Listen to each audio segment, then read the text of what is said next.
स्वागत है आपका लीगल एक्सप्लेन में। आज तक हम लोगों ने पढ़ा है धारा 10 तक और आज हम पढ़ेंगे धारा 11 से लेकर 20 तक। तो चलिए शुरू करते हैं। धारा 11 में देखेंगे, यह एकांत परिरोध की सजा को बताता है।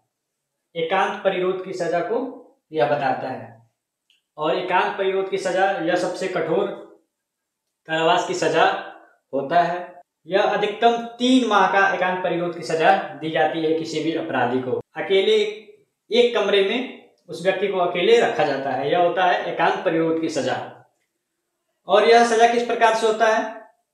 यदि किसी अपराधी को एकांत परिरोध की सजा दिया जाता है, अगर वह कारावास 6 माह का है तो 1 माह का एकांत परिरोध दिया जाता है। 6 महीने तक नहीं रखा जाता उसे एकांत परिरोध में, उसे केवल 1 माह का एकांत परिरोध दिया जाता है अगर 6 माह का एकांत परिरोध की सजा सुनाया जाता है तो।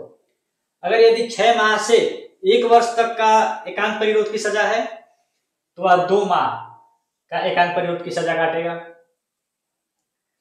अगर 1 वर्ष से अधिक है तो वह अधिकतम 3 माह का एकांत परिरोध की सजा काटेगा, यानी उसकी सजा होगा, यानी 3 महीने से अधिक नहीं होगा। तो इस प्रकार से देखे हैं कि एकांत परिरोध की सजा क्या है और यह कितने महीनों तक होती है। और इसमें कुछ महत्वपूर्ण वाद है। एक है जो किशोर सिंह रविंद्र देव वर्सेस राजस्थान राज्य 1981। आप लोग डायरेक्ट लेकर बैठिएगा और जैसे जैसे हम समझा रहे हैं अपने डायरेक्ट में देखते जाइएगा और समझते जाइएगा। किसी भी धारा का पूरा परिभाषा नहीं लिख रहा, उसे शॉर्टकट में आप लोगों को समझाने का कोशिश कर रहे हैं ताकि आप लोग को कभी भूले ना और अच्छे से समझ आ जाए किसी भी धारा को। और आप लोग अपने डायरेक्ट लेकर बैठिए और उसको देखते रहिए और नोट्स बनाते रहिए। और यह धारा 11 का ये 3 पॉइंट जो है इसको अपने फेयर कॉपी में लिख लीजिए ताकि भूले ना। यदि कारावास 6 माह का है तो 1 माह का एकांत परिरोध, यदि 6 माह से 1 वर्ष तक का है तो 2 माह का एकांत परिरोध, अगर 1 वर्ष से अधिक है तो 3 माह का एकांत परिरोध। अधिकतम ये याद रखिएगा कि आप लोग 3 माह का एकांत परिरोध है। और इसमें महत्वपूर्ण वाद में आप लोग किशोर सिंह रविंद्र देव वर्सेस राजस्थान राज्य 1981 नोट कर लीजिएगा। तो अब हम लोग देखेंगे धारा 12 क्या है। धारा 12 यह एकांत परिरोध की अवधि को बताता है कि एकांत परिरोध की अवधि कितने दिन तक हो सकती है। एकांत परिरोध की अवधि कितने दिन तक हो सकती है? तो एक बार में अगर एकांत परिरोध की सजा दिया जाता है तो एक बार में 14 दिन तक अधिकतम होगा, इससे ज्यादा नहीं होगा एकांत परिरोध की सजा। यदि एकांत परिरोध की अवधि 3 माह से अधिक हो तो 1 माह में 7 दिन अधिकतम रखा जाएगा। 7 दिन अधिकतम रखा जाएगा, उससे अधिक नहीं रखा जाएगा। जैसे अगर 7 दिन रखा जाएगा तो 7 दिन गैप दिया जाएगा, अंतराल किया जाएगा। तो इस प्रकार से 7 दिन 1 माह में अगर उसकी कारावास की एकांत परिरोध कारावास की सजा 3 माह से अधिक है तो 1 माह में 7 दिन अधिकतम रखा जाएगा। तो यह धारा 12 में बस यही बताता है कि एकांत परिरोध की अवधि कितनी है। तो आप लोग इस प्रकार से समझेंगे कि एकांत परिरोध की अवधि। अब हम देखेंगे धारा 13। तो चलिए वो भी देखते हैं। अब देखेंगे धारा 13। धारा 13 में वर्धित दंड के विषय में बताता है, वर्धित दंड। और धारा 13 में यह कहता है कि भारत के किसी भी न्यायालय में जो कोई व्यक्ति इस संहिता यानी भारतीय न्याय संहिता 2023 अध्याय 10 या 17 के अधीन 3 वर्ष की अवधि के कारावास से दोषी सिद्ध ठहराए जाने के पश्चात यदि वह उस अपराध में 3 वर्ष तक सजा काट लिया हो, फिर से वह पुनः उतनी ही अवधि के लिए कारावास के अपराध का दोषी है तो फिर वही अपराध करता है तो इससे अपराध का वह ऐसे पश्चातवर्ती अपराध के लिए अगर फिर से वह पुनः वही अपराध करता है तो उसको तो उसको आजीवन कारावास या 10 वर्ष की अवधि तक का कारावास होगा।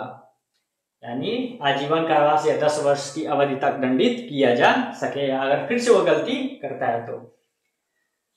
ठीक है, तो इस प्रकार से हम समझे हैं कि धारा 13 क्या है। अब हम देखेंगे भारतीय न्याय संहिता 2023 की अध्याय 3।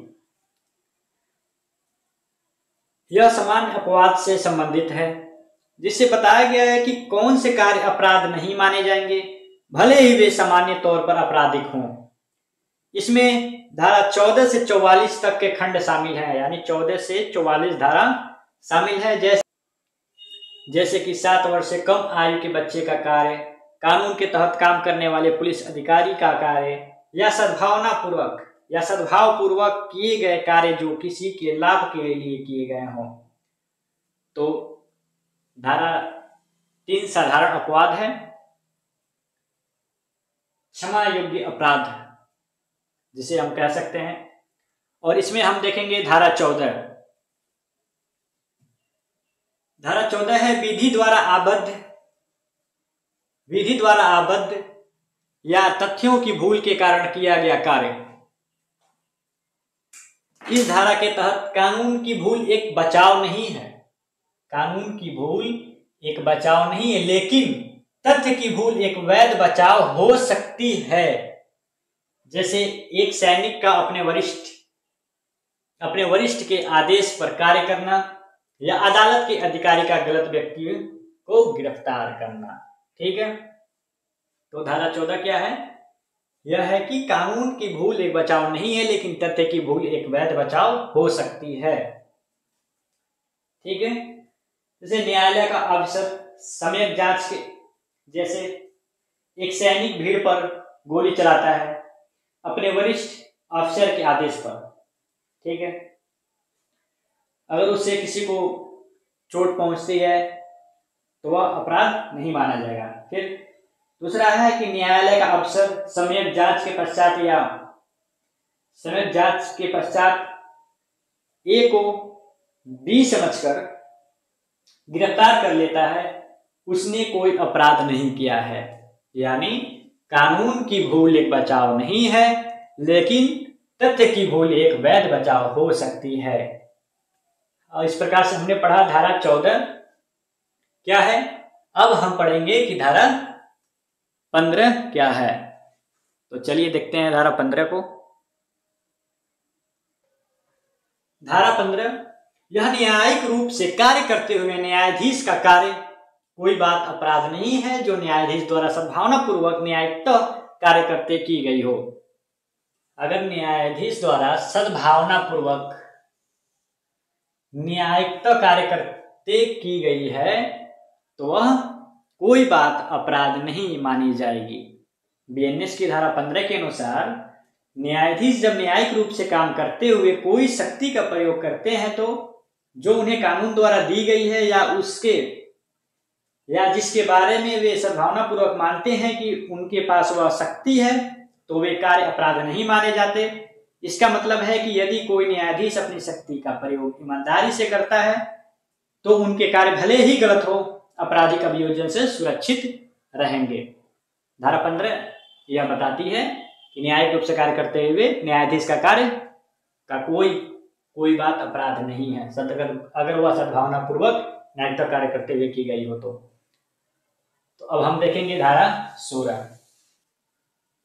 धारा 16 कहता है कि न्यायालय के निर्णय के अनुसरण में किया गया कार्य, जैसे न्यायालय के द्वारा दिया गया आदेश से जल्लाद अपराधी को फांसी पर चढ़ाता है तो वह अपराध नहीं होगा। अगर वह अपराधी को जल्लाद फांसी पर चढ़ाता है तो अपराध नहीं करता है। न्यायालय के निर्णय या आदेश के अनुसार किया गया कोई भी कार्य अपराध नहीं है, भले ही न्यायालय के पास ऐसा निर्णय देने का अधिकार क्षेत्र न हो। यह तभी लागू होता है जब वह कार्य करने वाला व्यक्ति सद्भावपूर्वक यह मानता हो कि न्यायालय के पास ऐसा अधिकार क्षेत्र था कि जो हमको अपराधी को फांसी पर चढ़ाने के लिए आदेश दिया है। तो इस प्रकार से हमने देखा धारा 16। अब हम देखेंगे धारा 17 को।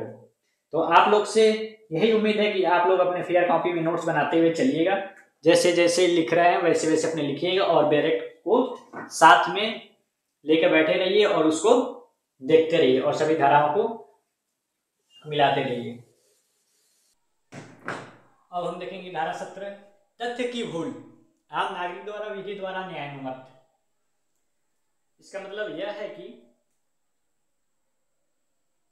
जो भी कार्य किसी व्यक्ति द्वारा कानून द्वारा उचित ठहराया गया है वह अपराध नहीं है, वह अपराध नहीं है।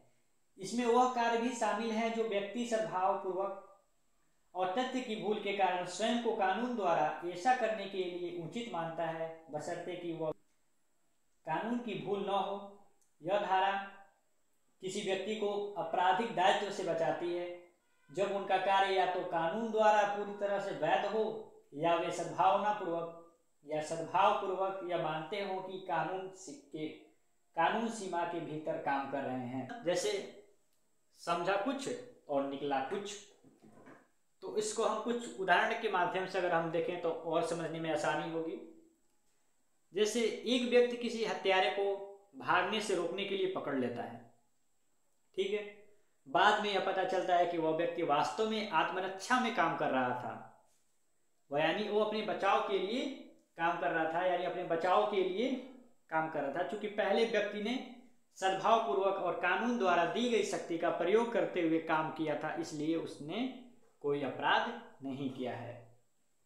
तो इस प्रकार से हम लोगों ने देखा कि धारा 17 क्या है। अब हम देखेंगे धारा 18। धारा 18 क्या है? यह विधि पूर्ण कार्य करने में दुर्घटना हो जाती है। तो इसके बारे में बताता है कि अगर कोई कार्य उचित सतर्कता से कार्य किया जाता है, सावधानी के साथ किया जाता है, बिना आपराधिक आशय से किया जाता है, ज्ञान के बिना किया जाता है, दुर्घटना या दुर्भाग्यवश अगर वह अपराध हो जाता है तो वह अपराध नहीं है, वह अपराध नहीं होगा। जैसे मान लीजिए एक लकड़ीहार लकड़ी काटने के लिए जंगल में जाता है, ठीक है। एक लकड़ीहार लकड़ी काटने के लिए जंगल में जाता है और वह लकड़ी काटने के पहले बोर्ड बैनर लगा देता है कि यहाँ पर आना मना है, डेंजर का सिंबल वगैरह लगा देता है कि यहाँ पे अगर कोई भी आएगा तो वह चोटिल हो सकता है। सावधानी से करता है, सब काम बिना आपराधिक आशय से करता है। अगर उस बीच अगर कोई व्यक्ति आ जाता है, अगर उस कार्य करते दौरान और उस व्यक्ति को चोट लग जाती है तो वह अपराध नहीं माना जाएगा। क्यों नहीं माना जाएगा? क्योंकि उसने सावधानी से कार्य किया है, बिना आपराधिक आशय से किया है, ज्ञान के बिना। दुर्घटना या दुर्भाग्यवश में अगर वह अपराध हो गया है तो वह अपराध नहीं माना जाएगा। तो धारा 18 ये विधिपूर्ण कार्य करने में दुर्घटना को बताती है। तो चलिए अब हम देखते हैं धारा 19।